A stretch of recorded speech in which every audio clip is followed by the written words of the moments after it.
অশিক্ষিত, চাঁদাবাজ, দুর্নীতিবাজ, ব্যাংক লুটেরা, দেশের সম্পদ লুণ্ঠনকারীদেরকে আপনারা বারবার নির্বাচন করে দেখেছেন। আপনাদেরও তকদিরের কোনো পরিবর্তন হয়নি, দেশেরও কোনো উন্নয়ন হয়নি। সংসদ নির্বাচনে আহলে সুন্নাত ওয়াল জামাত এবং বৃহত্তর সুন্নি জোটের মনোনীত প্রার্থী হিসাবে একতারা প্রতীক নিয়ে আমি ফটিকছড়িতে নির্বাচনে দাঁড়িয়েছি। আপনারা জানেন এই ফটিকছড়ির জমিনে আরো কয়েকবার আপনাদের কাছে এসেছি, আপনারা বারবার ভুল করে প্রতীকের উপর নির্ভর করেছেন।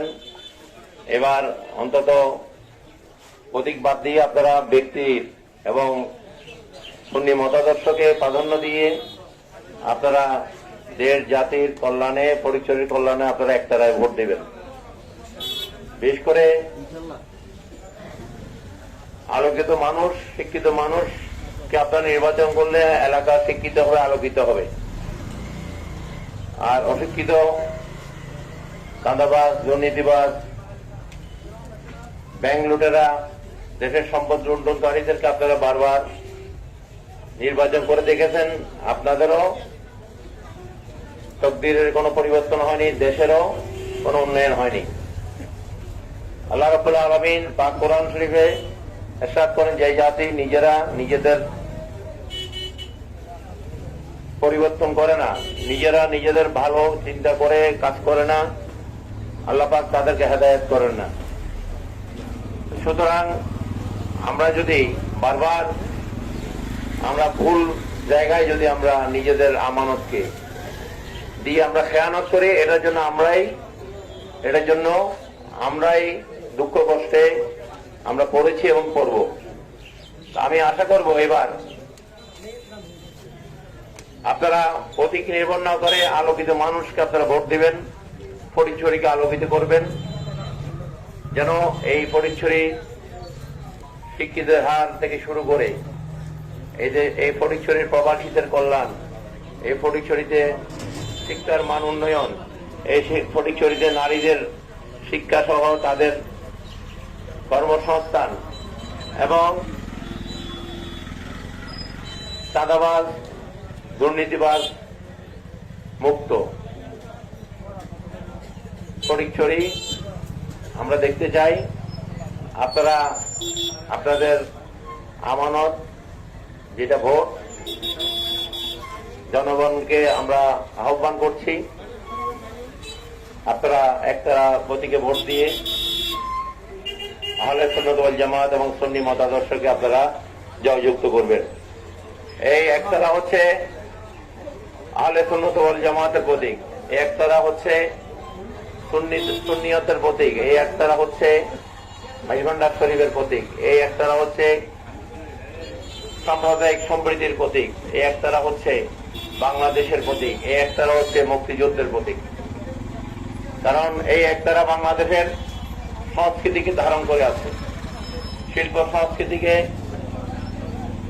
এই একতারাই ধারণ করছে। এবং আমরা যে আহলে সুন্নাত ওয়াল জামাতের অনুসারী, Bangladesh supreme party, Islamic front, chair মোমবাতি মার্কা সহ আমরা কোন উগ্রবাদী গোষ্ঠী নয়, আমরা এদেশের সাম্প্রদায়িক সম্প্রীতিতে বিশ্বাসী, আমরা ওই ইসলামকে ধারণ করি, উগ্রবাদের ইসলামকে আমরা ধারণ করি না। সুতরাং আপনারা এই মদিনার শান্তির ইসলামকে যারা ভালোবাসেন তারা একতারা প্রতীক, মোমবাতি প্রতীক, চেয়ার মার্কা প্রতীক আপনারা ভোট দিয়ে জয়যুক্ত করবেন। এক পরিবর্তন আমাদেরকে আনতে হলে অবশ্যই আমাদেরকে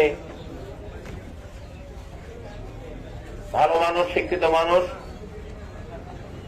যারা সমাজকে আলোকিত করবে, যারা ইনসাফ ন্যায় প্রতিষ্ঠিত করার জন্য কাজ করবে, যারা জুলুম নির্যাতনকে দেশ থেকে তাড়ানোর জন্য কাজ করবে, তাদেরকে আপনারা জয়যুক্ত করবেন। যারা চাঁদাবাজকে প্রতিষ্ঠিত করবে, যারা সন্ত্রাসকে দিয়ে যারা তাদের নিজের ভোগ বিলাসের উপকরণ বানাবে। এদেশের যুব সমাজকে যারা মাদক এবং উগ্রবাদ দুষ্কৃতিকারের কাজে যারা ব্যবহার করবে, এইবার নির্বাচন হচ্ছে তাদের বিরুদ্ধে। সমাজকে আবর্জনা মুক্ত করতে হলে আপনারা আলোকিত মানুষকে ভোট দিবেন এবং যুব সমাজকে ইনশাআল্লাহ তাআলা আমরা বর্তমান যে ডিজিটাল পদ্ধতি, আমরা প্রবাসীদের কল্যাণেও ইনশাআল্লাহ আমরা কাজ করব। বিদেশে আমি যেখানেই গিয়েছি প্রবাসীদের পক্ষে কথা বলেছি। আপনারা যারা বিদেশে অবস্থান করেন, দুবাই, বাহরাইন, কুয়েত, কাতার থেকে শুরু করে মালয়েশিয়া, প্রতিটা জায়গায় আমার অবস্থান আছে। আমি সেখানে বাংলাদেশি আমাদের প্রবাসীদের পক্ষে আমি ওইখানকার যারা বাংলাদেশের দূতাবাসের যারা কর্মকর্তা তাদেরকে আমি বারবার প্রবাসীদের দুঃখ কষ্ট যাতনার কথা আমি বারবার বলে এসেছি। এই দেশে যখন করোনা মহামারীর সময় আপনারা জানেন অনেক দল আছে, অনেক নেতা আছে। আমি আমার যতটুকু সামর্থ্য নিয়ে আমি মৃত্যু ভয়কে উপেক্ষা করে তাওয়াক্কাল তো আল্লাহর উপরে নির্ভর করে আমি কিন্তু আপনাদের পাশে ছিলাম। বন্যার সময় আমি আপনাদের পাশে ছিলাম। সুতরাং আপনারা চিনে নেবেন সুখের সময় নয় দুঃখের সময় কারা আপনাদের পাশে ছিল। সুতরাং আপনারা এই সুন্নিয়তের প্রতীককে আপনারা জয়যুক্ত করবেন, বাংলাদেশের এই প্রতীককে আপনারা জয়যুক্ত করবেন, একতারা প্রতীককে জয়যুক্ত করবেন। 12 তারিখ নির্দ্বিধায় আপনারা ভোট কেন্দ্রে যাবেন, মা বোনদের নিয়ে, সবাইকে নিয়ে।